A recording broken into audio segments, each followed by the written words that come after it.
जय श्री कृष्णा प्यारे भक्तों, स्वागत है आपका हमारे YouTube चैनल में। अगर आप हमारे चैनल पर नए हैं तो चैनल को सब्सक्राइब करके बेल आइकन को प्रेस कर लीजिए ताकि हर आने वाली नई वीडियो का आपको नोटिफिकेशन मिलता रहे। आज हम सुनेंगे कि भगवान श्री कृष्ण ने बलराम जी और उनके सखाओं के साथ मथुरा में कैसे प्रवेश किया था।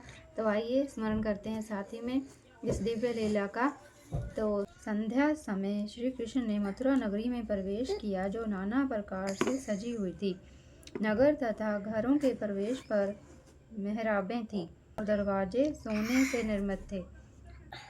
अनेकानेक बागान और उपवन नगर की शोभा बढ़ा रहे थे। लोगों के घर अत्यंत भव्य तथा सुनियोजित प्रकार से बने थे, मानो पूरी नगरी की योजना किसी एक अभियंता द्वारा बनाई गई हो। घरों के छज्जों अथवा छतों पर बैठे मोर तथा अन्य पक्षियों की किलकारियों से नगर गूंज रहा था। सड़कों पर सुगंधित जल का छिड़काव किया गया था और जहां देखो वहां फूलों की पत्तियों से सजावट की हुई थी। प्रवेश द्वारों को जल से भरे घड़ों, आम की पत्तियों, चंदनवारों से सजाया गया था और उन पर दही और चंदन का लेप किया गया था। उन घड़ों के चारों ओर पंक्तिबद्ध दीप रखे गए थे तथा निकट ही फूलों के गुच्छे, ध्वजाएं, केले के तने तथा सुपारी के वृक्ष रखे गए थे। जैसे ही नगरवासियों ने कृष्ण बलराम के आगमन का समाचार सुना, वह दौड़कर उनके दर्शन के लिए आने लगे। जैसे ही अपने मित्रों से घिरे वसुदेव पुत्र कृष्ण राजमार्ग पर पहुंचे, नगर की स्त्रियां अपने घर की छतों पर जाकर उन्हें देखने लगी। उनके दर्शन की हड़बड़ी में कुछ स्त्रियों ने उल्टे वस्त्र पहन लिए और कुछ एक कान में कुंडल अथवा नूपुर पहनना भूल गई, जबकि कुछ स्त्रियों ने अपने केवल एक ही आंख में काजल लगाया। भोजन कर रही स्त्रियां बीच में ही उठकर दौड़ी, जबकि स्नान करती कुछ स्त्रियां बीच में ही स्नानागार से सीधे छत पर पहुंच गई। सो रही कुछ स्त्रियां हल्ला गुल्ला सुनकर जग गईं और अपने बच्चों को स्तनपान कराती कुछ स्त्रियां उन्हें एक ओर रखकर दौड़ पड़ी। श्री कृष्ण को हाथी के समान मतवाली चाल से चलते देखना उन स्त्रियों की आंखों के लिए एक उत्सव था। मथुरा की इन स्त्रियों ने बारंबार श्री कृष्ण के बारे में सुना था और अब प्रत्यक्ष उन्हें देखकर उनके चित्त द्रवीभूत हो उठे। श्री कृष्ण की दृष्टि तथा उनकी बड़ी मुस्कान से बरसते अमृत की बूंदों से भीग कर उन्होंने स्वयं को सम्मानित तथा भाग्यशाली अनुभव किया। अपने नेत्र मार्गों से श्री कृष्ण को हृदय प्रांगण में लाकर उन स्त्रियों ने उनका आलिंगन किया और उनसे हो रही विरह की सारी पीड़ा भूल गई। उनके कमल जैसे मुख प्रेम से खिल रहे थे और वे भगवान कृष्ण और बलराम जी के ऊपर फूलों की वर्षा करने लगी। मार्ग के निकट खड़े ब्राह्मणों ने भगवान की पूजा करते हुए उन्हें दही, जल से भरे पात्रों, फूल मालाओं, गंध तथा चंदन लेप अर्पित किए। भगवान के रूप को देखकर मथुरा की स्त्रियां कहने लगी, निश्चित ही गोपियों ने पूर्व जन्म में घोर तपस्या की होगी, जिससे उन्हें समस्त आनंद के आगार श्री कृष्ण और बलराम के नियमित दर्शनों का सौभाग्य प्राप्त हो सका। मथुरा में भ्रमण करते हुए श्री कृष्ण एक धोबी के पास आए और उससे कहा, कृपया हम दोनों के लिए चुनकर सबसे अच्छे वस्त्र दो। यदि तुम हमें यह दान दोगे तो निश्चित ही तुम्हारा महान हित होगा।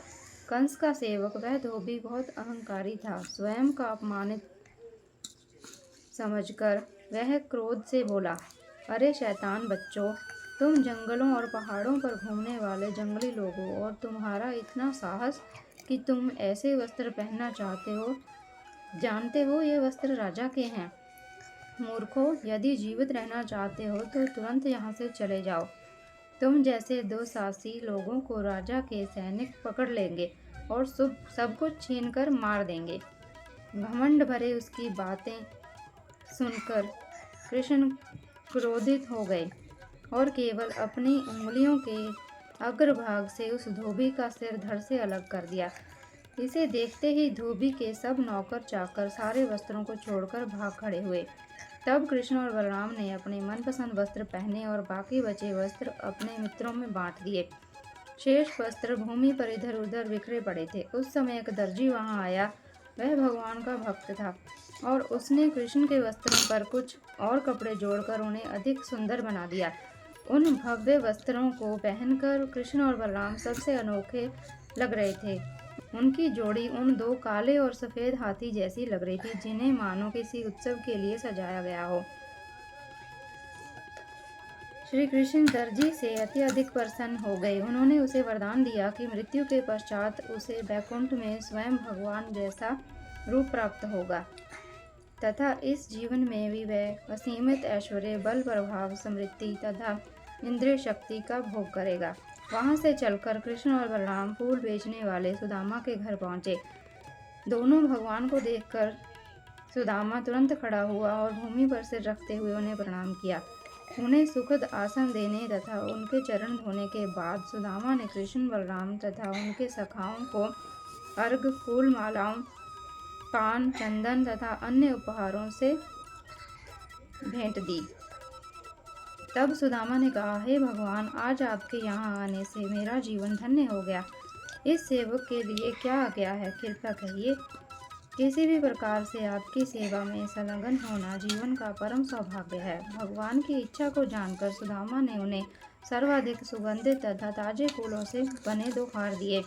उन्हें पहनकर कृष्ण, बलराम तथा उनके सखा अत्यंत हर्षित हो उठे। सुदामा बारंबार कृष्ण बलराम को प्रणाम करने लगा और इन दोनों ने भी उससे मनचाहा वर मांगने के लिए कहा।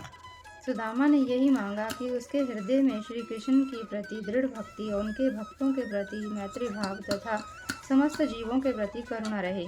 इन वरों के साथ ही कृष्ण ने उसे बल, दीर्घायु, ख्याति, सुंदरता तथा उसके परिवार के लिए निरंतर बढ़ने वाली सुख समृद्धि प्रदान की।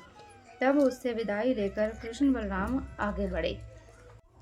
तो प्यारे भक्तों, ये थी हमारी आज की कथा कि भगवान कृष्ण और बलराम और उनके सखाओं ने मथुरा में कैसे प्रवेश किया था। अगर आपको ये कथा अच्छी लगी होगी तो वीडियो को लाइक कर देना, शेयर कर देना और कमेंट में राधे राधे ज़रूर लिखना।